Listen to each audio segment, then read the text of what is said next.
Colorado candies get a new look. Memorial damage under investigation. I'm Melissa Lambert. And I'm Hannah Wiegand, and this is your Public Eye News.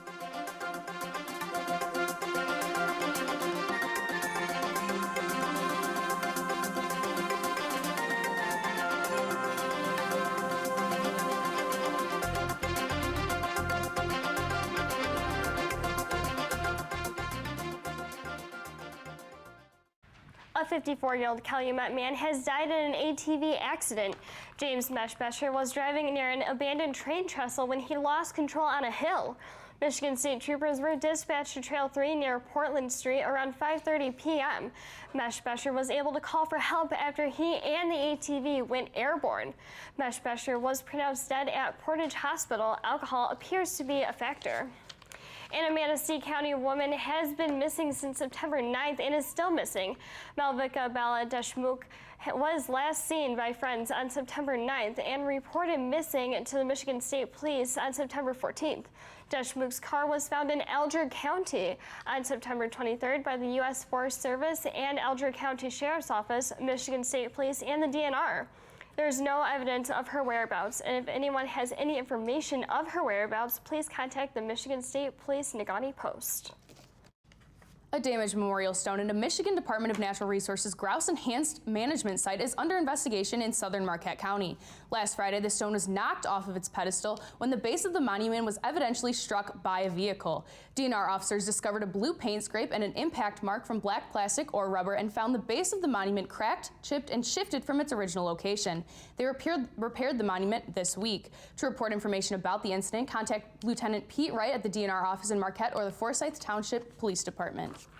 And the Michigan Department of Natural Resources released this year's deer hunting prospects report and said UP hunters can expect to see about the same number of deer as last year. Although last winter was relatively mild, the report says at least one more mild winter is needed in order to begin seeing deer numbers rebound. Numbers are still down for 2.5 to 3.5-year-old deer because they were the most affected by the recent severe winters. However, the Lower Peninsula is forecasted to see a slight increase in the deer population this year. Opening day for archery season is tomorrow, and firearm opening day is November 15th. A year-long investigation on the 2014 and 2015 Jeep Cherokee's braking system has ended, and without a recall.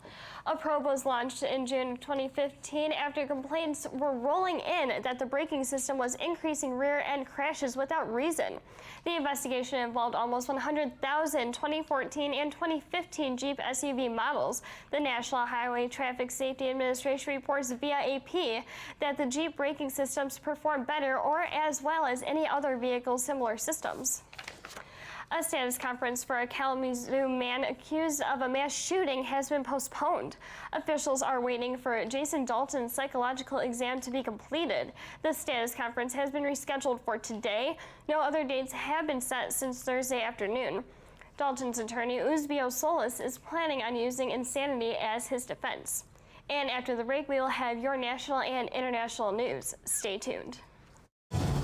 On Masterpiece. Mistress Poldark. Just be careful his uniform doesn't dazzle you.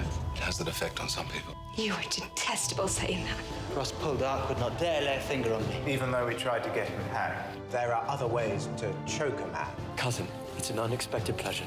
Somehow you managed to bring the light back to Francis's eyes. I cannot imagine how. Can you not? Poldark on Masterpiece.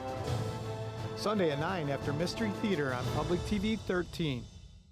And welcome back. A 14-year-old South Carolina boy has been charged as a juvenile with murder and 3 counts of attempted murder after being accused of killing his father and wounding 3 people during a school shooting.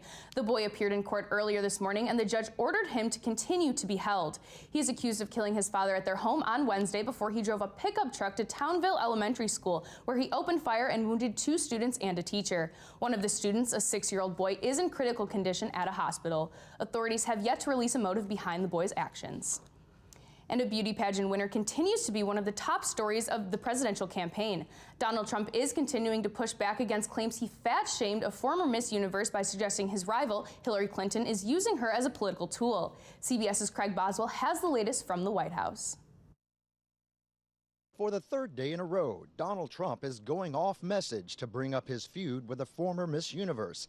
In a series of pre-dawn tweets, Trump said Alicia Machado was presented as a paragon of virtue during Monday night's debate. He asked if Hillary Clinton helped Machado become a U.S. citizen for political purposes and urged followers to look for a sex tape. Machado has said Trump called her Miss Piggy after she gained weight. Conservative columnist Peggy Noonan blames the tweet storm on Trump's poor showing at the debate. He's in a bad mood. He knows he didn't help himself, so he's going into junkyard dog mode, and he's having these arguments and sending sex tape stuff out.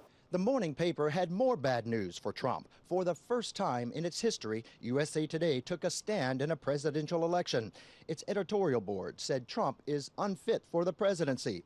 The paper urged readers to resist the siren song of a dangerous demagogue, but did not endorse any other candidate. Hillary Clinton is spending the day campaigning in Florida, trying to win support from younger voters.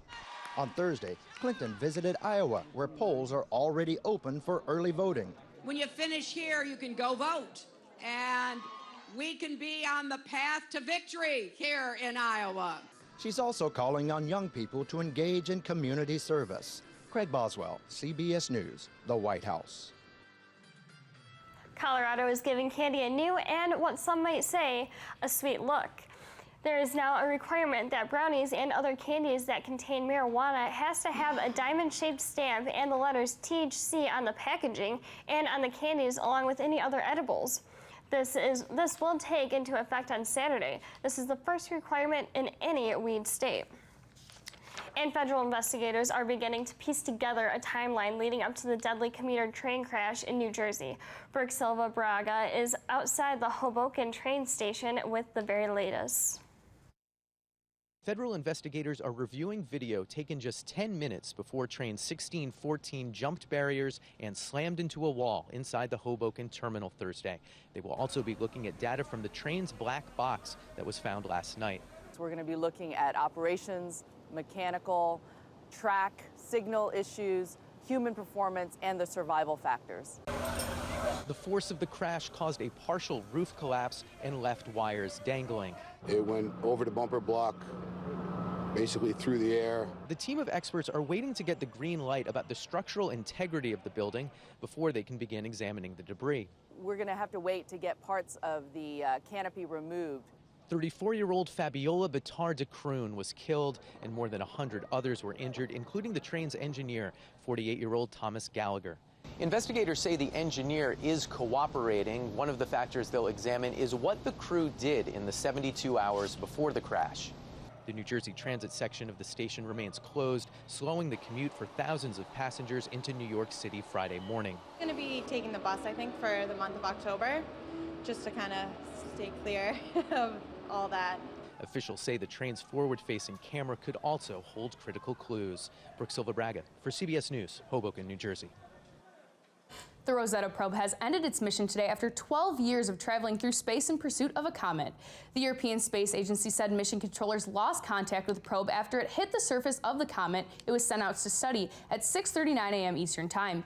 ESA Chief Jan Werner called the $1.57 billion mission a success because the Rosetta mission has collected data that researchers will spend many years analyzing. Several discoveries have already come from the new mission, offering new insights into the information of the solar system and the origins of life on Earth. And stay tuned because after the break, we'll be back with your weather and sports.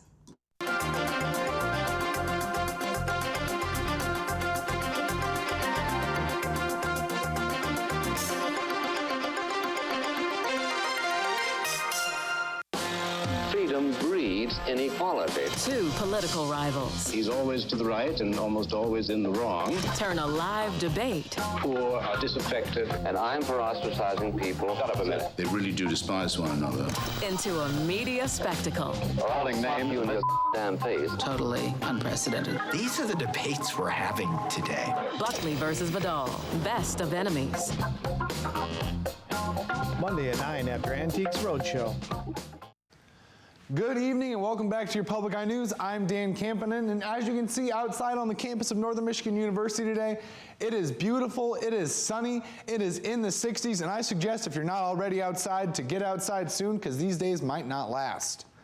Currently it's sunny, temperature of 63 degrees, winds out of the northeast at 17 miles per hour, and a barometric pressure of 30.39 inches and falling. Tonight expect mostly cloudy skies, a low of 53, winds out of the northeast at 6 miles per hour. And tomorrow expect cloudy skies with a high of 63 and winds out of the northeast at 7 miles per hour. Looking around the UP in Sault Ste. Marie and Manistee, they're both 69 and both very sunny today. Escanaba is 67 and mostly sunny. Menominee is our only cloud cover today at 61. Iron Mountain is 68 and mostly sunny. Ironwood is 63 and sunny. Houghton is 67 with the sun out. And you know that the sun's out here in Marquette and it's 63 degrees. Let's take a look at your 3-day ahead. On Sunday, expect a high of 63 degrees, low of 51 degrees, and partly cloudy skies. On Monday, expect 66, low of 52, and mostly sunny skies.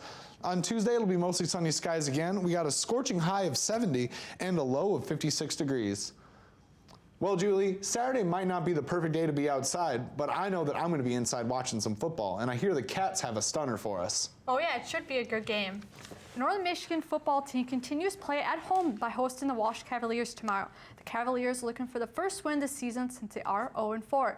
This season, Wildcat quarterback Shea Brown has thrown for 856 yards and 9 touchdowns, while running back Jake Mayon has ran for 394 yards and 4 touchdowns. Walsh fields 2 freshman quarterbacks this season who are learning a new collegiate system. Last year, the Wildcats beat the Cavaliers 35-17. Kickoff is at 4 p.m. tomorrow at the Superior Dome. On Sunday, 2 NFC North rivals face off. The 1-2 Detroit Lions play the 0-3 Chicago Bears at Soldier Field in Chicago. The Lions have won 6 straight games against the Bears and have not lost at Soldier Field since October of 2012. Detroit is 5th in the league in scoring with 27 points per game, and Marvin Jones leads the NFL with 408 receiving yards. The Bears' offense has struggled this season, and their quarterback, Jay Cutler, might miss his 2nd straight game on Sunday due to his sprained thumb. Chicago signed former Lions running back Joique Bell earlier this week to add some running back depth. The game is at 1 p.m. on Fox. Hockey was founded in Canada way back in 1875, and last night's World Cup of Hockey game showed why Canada will always be home to hockey. Team Canada beat Team Europe 2-1 to win the World Cup of Hockey. Zdeno Chara gave Europe a 1-0 lead in the first period. No scoring occurred in the second period or until 2:53 left in the third when Canada took over. Patrice Bergeron scored to tie the game at 1. With 43 seconds left in the game, Brad Marchand scored a shorthanded goal to give Canada the lead and the victory. Sidney Crosby was named the tournament MVP after leading Team Canada with 10 points.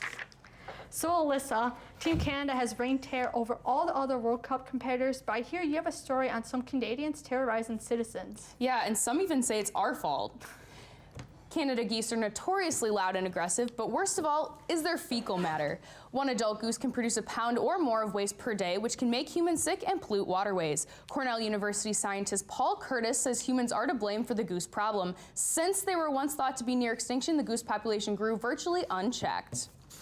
And internet sensation Grumpy Cat is set to join the cast of Broadway musical Cats today. According to a spokesman for the show, the feline, who stole hearts with her comical frown and feline dwarfism, will be worked into the end of the show. She will more than likely feel at home at the Neil Simon Theater, where Andrew Lloyd Webber's musical returned this summer, where the leg warmers and spiked hair were not missed by the 80s. Have any of you seen Cats before? Yeah, it's not a bad Broadway musical. Really? Nice. So speaking of cats, I hear the Wildcats are playing this weekend. Hopefully they'll bring home the W. Should be a good game. Really should be. And it's also supposed to be pretty decent weather this weekend, so hopefully we'll go camping or something. And it's family weekend. Yeah. So. And that's all the time we have for you today at Public Eye News. Tune in again on Monday.